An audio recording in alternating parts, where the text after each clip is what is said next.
Loandepot Park in Miami, Florida. MLB The Show has interleague action for you this afternoon. It's the Chicago White Sox taking on the Miami Marlins.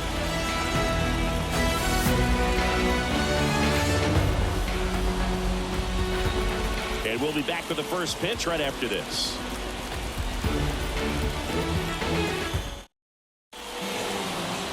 Just a little bit away from first pitch.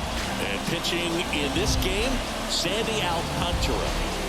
Anytime you have 5 pitches to work with on the mound, that repertoire can be a real record in terms of keeping hitters off balance, man. It's one of those things that I'm going to be looking for in this one. Does he have a feel for all of those pitches, or is he just able to get 1 or 2 over in the strike zone where he wants?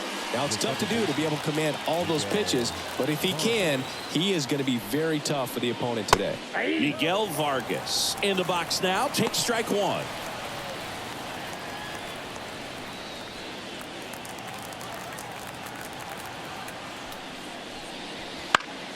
Swinging a foul over the screen and back out of play.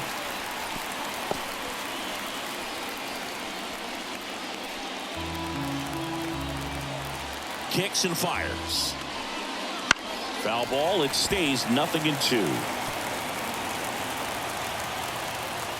Kicks and deals. Not close with that one, and the count is 1-2.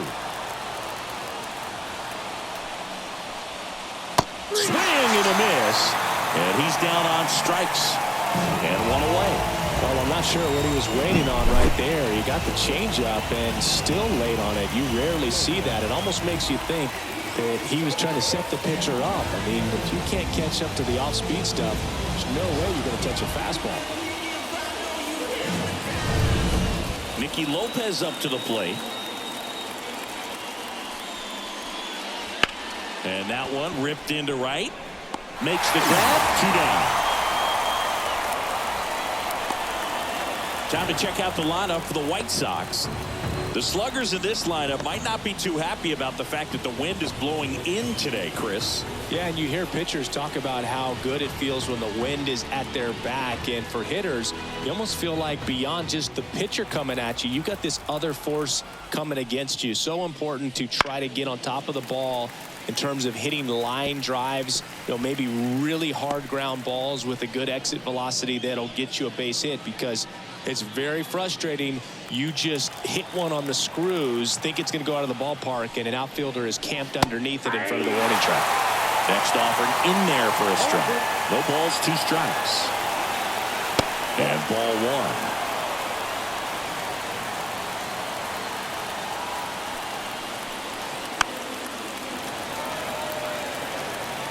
Two outs, base is empty.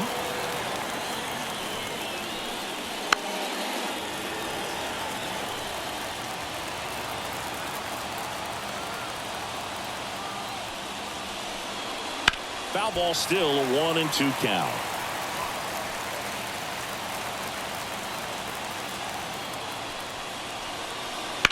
Up the middle. Oh, can't pick it up cleanly. And that keeps the inning alive.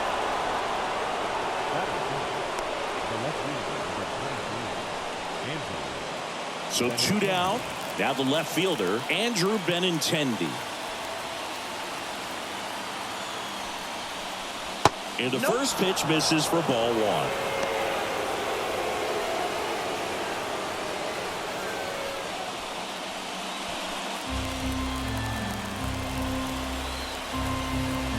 Alcántara over to first.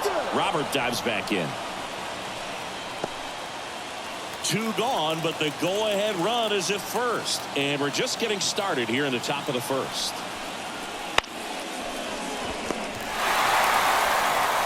Tosses to first, and Benintendi is out. And that is that. The White Sox lead 1. Now the Marlins will see what they can do. No score. You're dialed into the show.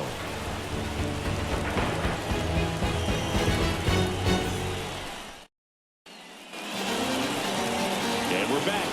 And today's starter, Garrett Crochet. Well, this guy featuring that straight forcing fastball, but off of it throws the cutter. And really, he's most effective when he's using that cutter off the four-seam fastball just to miss the barrel of the bat. Not always going to see the swings and misses, but if you can somehow get weaker contact, you have a chance to collect some outs. Now, it's going to look the same until the very last second, so hitters are going to have to make a decision and hope that sometimes they're able to guess right.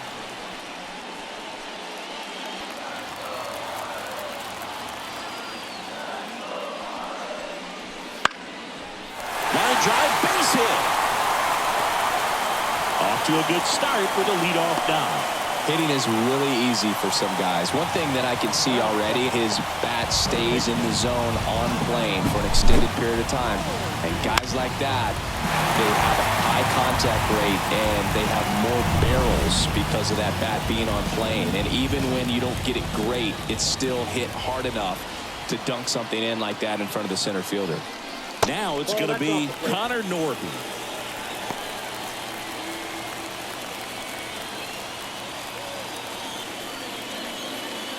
Edwards gets his lead at first. Nobody out. Now snap throw to first. And he's back safely. Base runner with a one-way lead right there. All he's trying to do is get a look at the pitcher's move. Had no intent of stealing on that pitch. And now the lefty on its way to the corner. Fletcher on the move. Couldn't get to it before it dropped foul.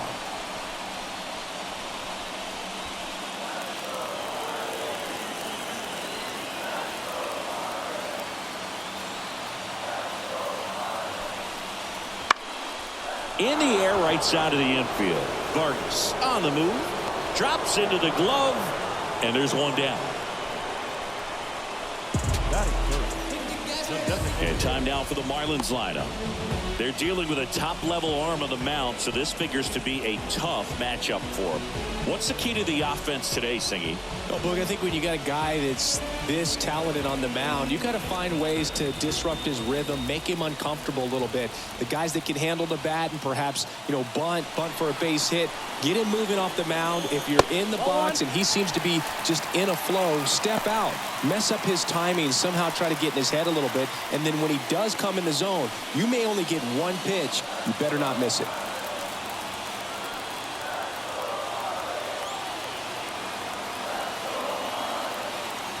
And here it comes. There's a strike. And Singy, as a team, you need to make the most of the very few opportunities he's going to give you, right? Absolutely. And if you don't get to guys like this a lot of times early. Runner takes off. Pitch misses. Throw to second. Save. Singy, he definitely showed off the wheels there. Yeah, and it turned out to be a bang-bang play. StatCast gives us the data, and that stolen base wasn't possible without that sprint speed.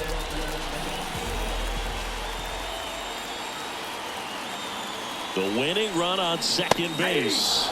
Swings and misses. And that's strike two.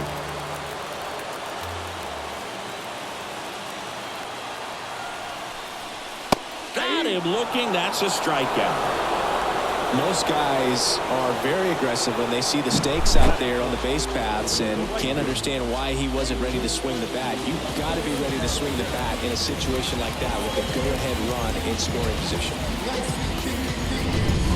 And next will be the cleanup hitter, Jesus Sanchez.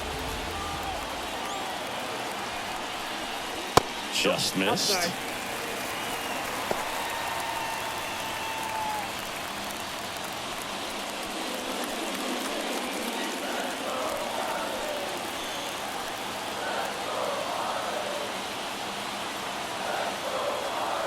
And the pitch.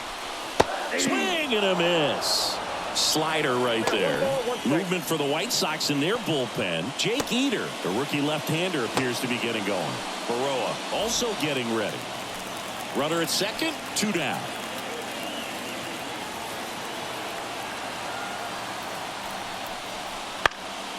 And that one fouled off.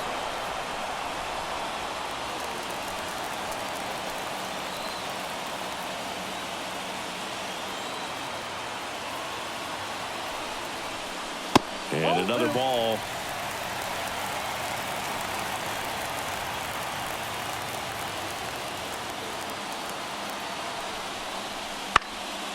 And that one is lifted in the air. And Benintendi able to make the grab. And that is the third out of the inning. Marlins leave one. Scoreless after one.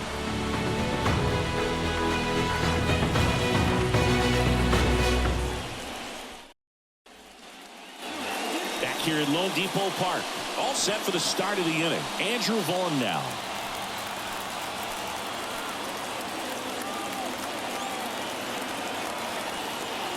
The right-hander back to work. Tapped at the plate, but it's a foul ball.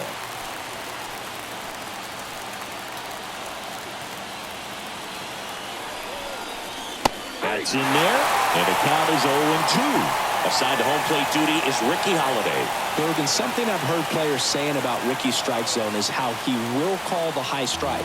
That could be something that's tough to deal with, especially if you've got a pitcher out there coming at you with high velocity. That one just misses. Man, oh man, I don't know how you take that pitch. That's as close as it gets. And that just misses. It's a good take. The pitch. Got him. One away.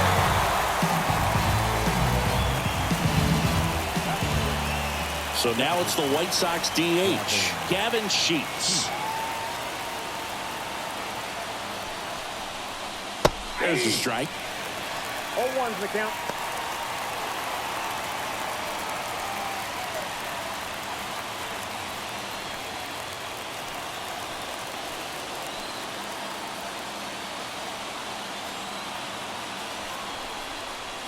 Next pitch is outside. Action in the pen down there. Number 83 appears to be getting loose. McGowan getting cranked up as well.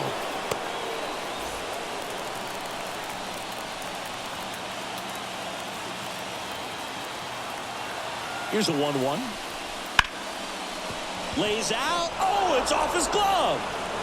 To first, and he beats it. Everyone's safe.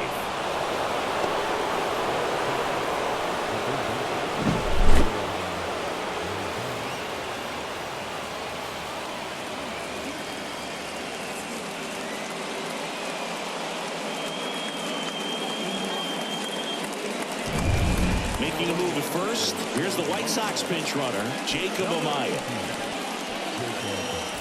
Here is Moncada.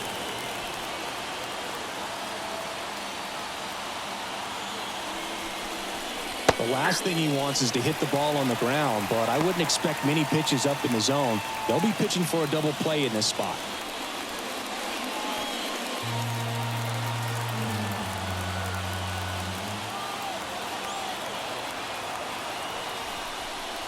That one misses. 1-1. Home plate umpires trying to tighten things up a little bit.